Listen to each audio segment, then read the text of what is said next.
ಒಮ್ಮೆ ತಲೆಯೊಳಗೆ ಒಂದು ಗುರಿ ಹೊಕ್ಕಿತು ಅಂದರೆ ಆ ಗುರಿಗಾಗಿ ಎಲ್ಲವನ್ನ ತ್ಯಾಗ ಮಾಡೋಕ್ಕೆ ಸಿದ್ಧ.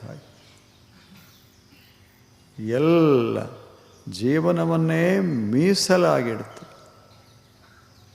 ಮೀಸಲು ಬಹಳ ಸುಂದರ ಶಬ್ದ ಇದು, ನಿಮಗೆ ಗೊತ್ತದೆ. ಈಗ ಮೀಸಲ ಮಾಡ್ತಾರಲ್ಲ, ಹಾಲು ಮೀಸಲು.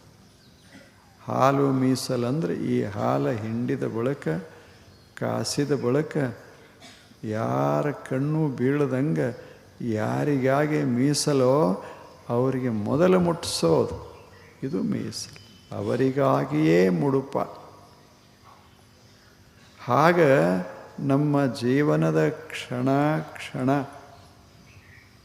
ನಮ್ಮ ಕಾರ್ಯಗಳು, ನಮ್ಮ ಮಾತು, ನಮ್ಮ ಮನಸ್ಸು ಎಲ್ಲವೂ ಆ ಉದ್ದೇಶಕ್ಕಾಗಿಯೇ ಮೀಸಲಾ.